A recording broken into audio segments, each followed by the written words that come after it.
Om Swastiastu.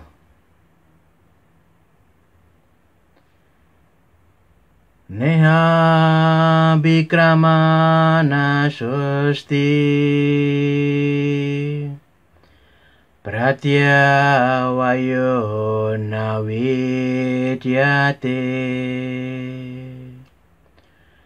Swalpam api asya dharmasya Trayate mahato bayan Neha Bikramana Susti Pratyawayo Navidyate Swalpam api asya dharmasya Trayate mahato bayan Neha Bikramana Susti Pratyawayo Navidyate Swalpam api asya dharmasya Trayate mahato bayat.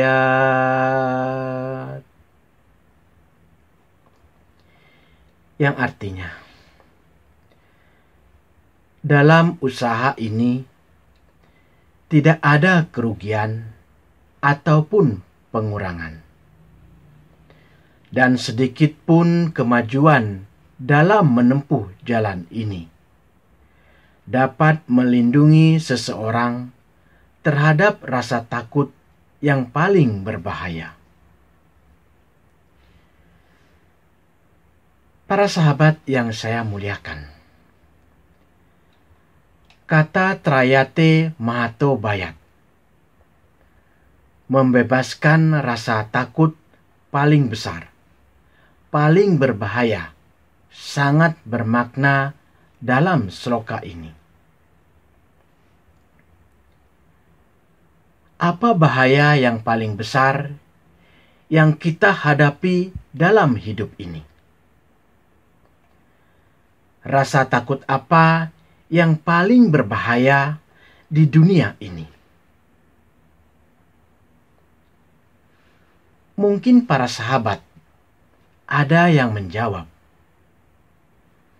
bahwa kematian adalah bahaya rasa takut yang paling besar dihadapi oleh manusia di dunia ini.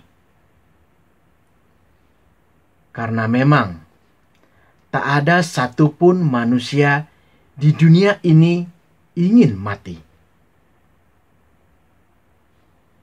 Ya, memang benar.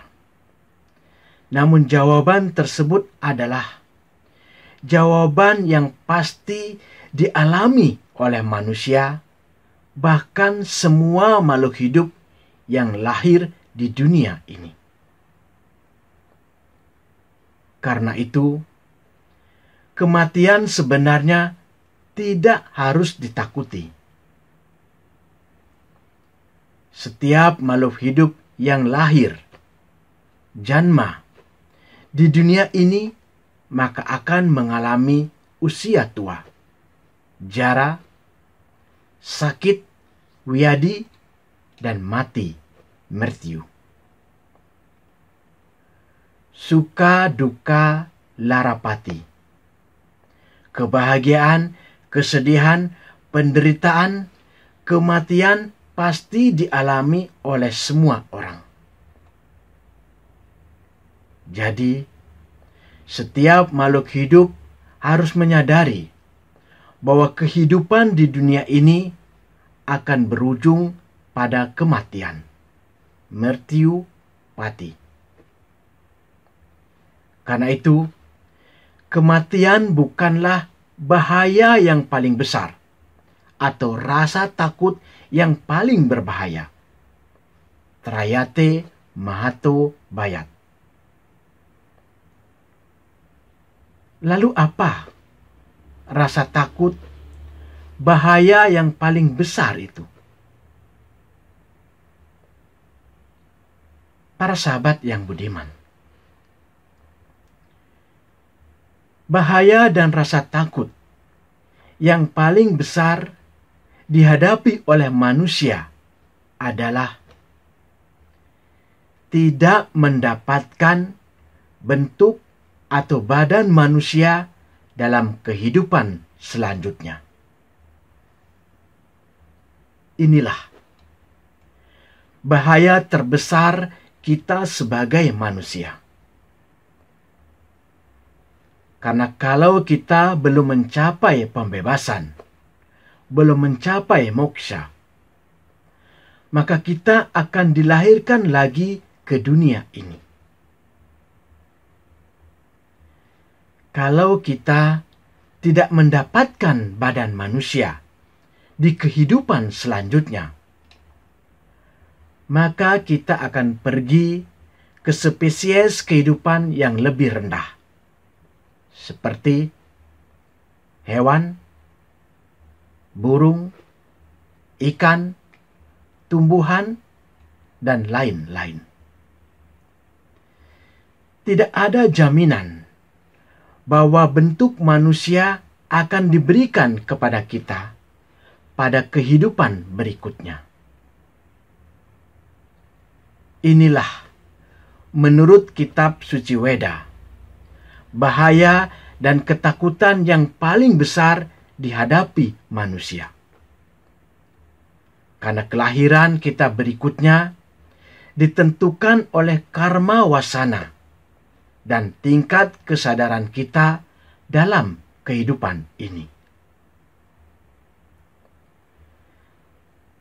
Dalam Weda dikatakan bahwa ada 8,4 juta spesies kehidupan di dunia ini. Spesies di bawah manusia seperti hewan, burung, ikan, serangga, dan lain-lain tidak memiliki kecerdasan pengetahuan yang berevolusi, berkembang seperti kita manusia.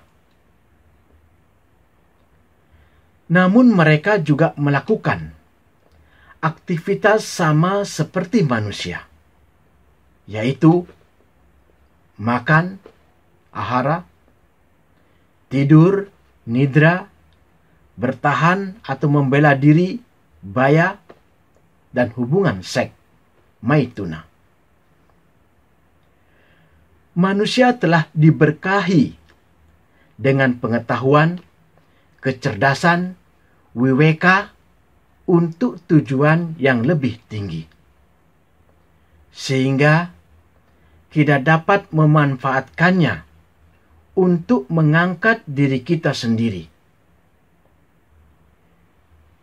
Jika manusia menggunakan pengetahuannya, kecerdasannya hanya untuk melakukan aktivitas seperti makan, tidur, membela diri, hubungan seks dengan cara yang mewah, itu adalah penyalahgunaan bentuk manusia. Dalam kata Upanishad dan juga dalam kitab Sarasa Musaya dikatakan bahwa kelahiran menjadi manusia adalah kesempatan yang langka.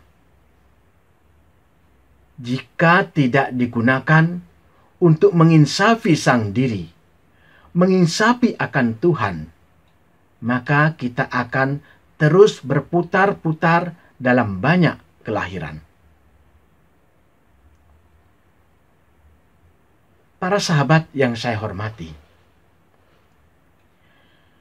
kehidupan sebagai manusia sebenarnya dimaksudkan untuk mengetahui siapa diri kita, siapa itu Tuhan, dan bagaimana hubungan kita dengan Tuhan. Karena itu, apapun kegiatan yang dilakukan harus berhubungan dengan Tuhan. Karma yoga adalah bekerja untuk Tuhan, bukan untuk yang lain. Bertempurlah untukku, kata Krishna kepada Arjuna. Inilah kerja karma yoga yang dimaksud. Kerja tanpa kemelekatan pada hasil, yang nantinya akan dijelaskan oleh si Krishna pada sloka Bhagavad Gita berikutnya.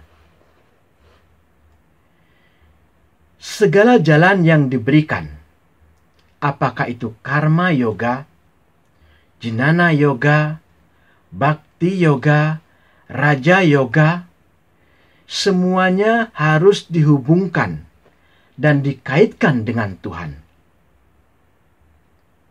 Karena itu, nasosti, tidak ada kerugian, dan pratyawayo, tidak ada pengurangan bagi orang yang menekuni jalan yoga-yoga ini.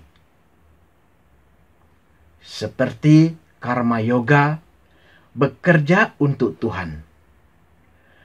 Pekerjaan apapun yang dilakukan untuk Tuhan, tidak ada kerugian atau pengurangan kalau kita melakukan karma, jnana, bhakti pada Tuhan.